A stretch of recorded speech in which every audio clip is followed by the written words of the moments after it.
پیارے بچوں، آج آپ کو میں جو کہانی سنا رہا ہوں اس کا نام ہے پریاں اور غریب موچی۔ ایک شہر میں ایک موچی رہا کرتا تھا۔ مکان کے اوپر والے حصے میں اس کی رہائش تھی، جبکہ نیچے والے حصے میں اس نے اپنی دکان بنا رکھی تھی۔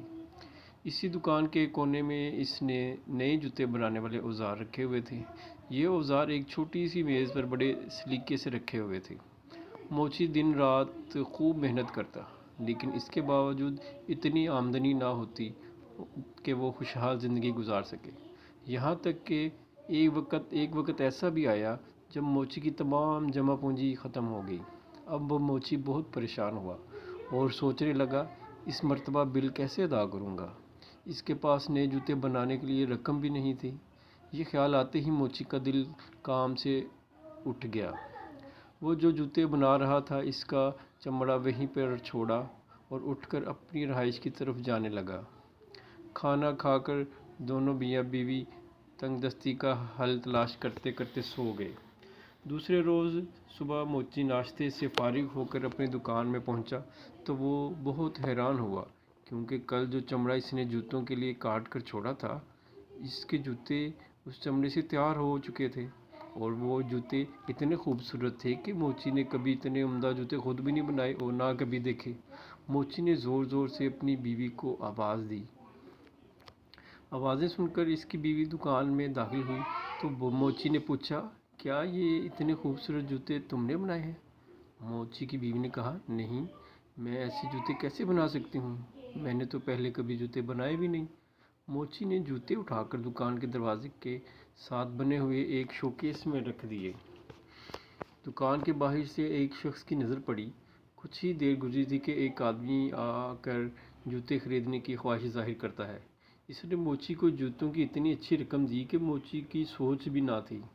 اب موچی نے اس رقم سے گھر کا راشن خریدا اور مزید جوتوں کے لیے چمڑا بھی خرید لیا۔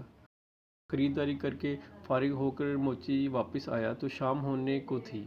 موچی کی بیوی کھانا بنانے کی تیاری کرنے لگی، جبکہ موچی چمڑا لے کر دکان والے حصے میں آ گیا۔ موچی نے 2 جوڑے جوتوں کے لیے چمڑا کاٹا۔ وہ بھی انہیں سینے کے بارے میں سوچ ہی رہا تھا کہ اس کی بیوی نے آواز دے کر کہا، کھانا تیار ہے، آ کر کھانا کھا لو، باقی کام صبح کر لینا۔ یہ سن کر موچی نے کاٹا ہوا چمڑا اپنے کام کرنے والی میز پر چھوڑا اور اپنے گھر چلا گیا۔ دوسرے روز صبح جب موچی دکان میں آیا تو وہ ایک مرتبہ پھر حیران ہو گیا، کیونکہ رات کو موچی نے جو چمڑا کاٹ کر رکھا تھا، آج بھی اس سے 2 جوتے بہت عمدہ، بہت خوبصورت تیار تھے۔ موچی نے ایک مرتبہ پھر اپنی بیوی کو بلا کر جوتوں کے بارے میں پوچھا، لیکن اس نے اس مرتبہ اپنی لا علمی کا اظہار کیا۔ موچی نے جوتے اٹھا کر شوکیس میں رکھ دیے۔ تھوڑی دیر بعد جوتے بک گئے۔ اب تو یہ روزانہ کا معمول بن گیا تھا۔ موچی چمڑا کاٹ کر دکان میں رکھ جاتا اور صبح اٹھتا تو جوتے بنے ہوئے مل جاتے، وہ بھی بہت خوبصورت۔ موچی اور اس کی بیوی اب کافی خوشحال زندگی گزار رہے تھے۔ ایک دن موچی کی بیوی نے کہا، ہمیں معلوم تو کرنا چاہیے، رات کو کون ہمارے جوتے بنا جاتا ہے؟ موچی نے کہا، آج رات کو ہم دونوں دکان کی نگرانی کریں گے اور دیکھیں گے کہ کون ایسا مہربان ہے جو روزانہ ہمارے لیے کام کرتا ہے۔ موچی اور اس کی بیوی شام ہوتے ہی کٹا ہوا چمڑا کام کرنے والی میز پر رکھ کر دکان میں رکھی ایک بڑی سی الماری کے اندر چھپ کر بیٹھ جاتے ہیں۔ تھوڑا سا دروازہ کھول کر دکان میں جھانکنے لگتے ہیں۔ آدھی رات کے وقت آتش دان کی چمنی میں کچھ آوازیں آتی ہیں۔ تھوڑی دیر بعد انہوں نے دیکھا کہ 2 خوبصورت ننھی منھی پریاں ہوا میں تیرتی ہوئی چمنی کے ذریعے دکان میں داخل ہوئیں اور کام کرنے والی میز کے پاس رکھے اسٹول پر بیٹھ کر انہوں نے جوتے سینا شروع کر دیے۔ صبح ہونے سے کچھ دیر قبل جوتے دونوں تیار ہو چکے تھے۔ خوبصورت جوتے میز پر اس طرح چھوڑ کر دونوں ننھی پریاں ہوا میں اڑتی ہوئی واپس چلی گئیں۔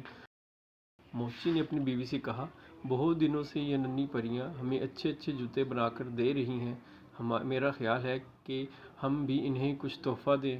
موچی کی بیوی بولی، دونوں پریاں ننگے پاؤں تھیں اور ان کے کپڑے بھی عام سے تھے، شاید ان کو ان کپڑوں میں سردی لگتی ہو، کیوں نہ میں ان کے لیے کپڑے بنا دوں؟ موچی نے بیوی کی ہاں میں ہاں ملائی۔ اس دن موچی کی بیوی نے دونوں پریوں کے لیے بہترین گرم کپڑے سیے اور ساتھ ہی دونوں جوڑے چھوٹے چھوٹے خوبصورت جرابوں کے جوتے بنا کر رکھ دیے۔ دوسرے دن انہوں نے شام کے وقت کام کرنے کی میز پر بجائے جوتوں کے لیے چمڑا کاٹ کر رکھنے کے دونوں نے ننھی منھی پریوں کے لیے گرم کپڑے اور جرابوں کے گفٹ رکھ دیے اور الماری میں چھپ گئے۔ پریوں کا انتظار کرنے لگے۔ آدھی رات کو پریاں دکان میں داخل ہوئیں اور کام کرنے والی میز کے پاس آ کر کھڑی ہو گئیں۔ میز پر جوتوں کے لیے چمڑے کی جگہ تحفہ دیکھ کر انہیں حیرانی ہوئی۔ دونوں نے آپس میں مشورہ کیا کہ یہ گفٹ کھولیں تو اس میں چھوٹی چھوٹی جرابیں اور گرم کپڑے نظر آئے اور خوش ہوئیں اور انہوں نے فوراً کپڑے اور جرابیں پہن لیں۔ اب دونوں پریاں بہت خوش تھیں۔ خوشی سے دونوں پریاں جھومتی ہیں اور پھر ہوا میں تیرتی ہوئی چمنی کے راستے دکان سے باہر نکل جاتی ہیں۔ اس کے بعد وہ کبھی دکان میں کام کرنے نہ آئیں۔ موچی نے جوتے بنانے کا کام جاری رکھا جو عمدہ اور خوبصورت ہوتے تھے اور وہ پورے علاقے میں بہت امیر اور مشہور ہو گیا۔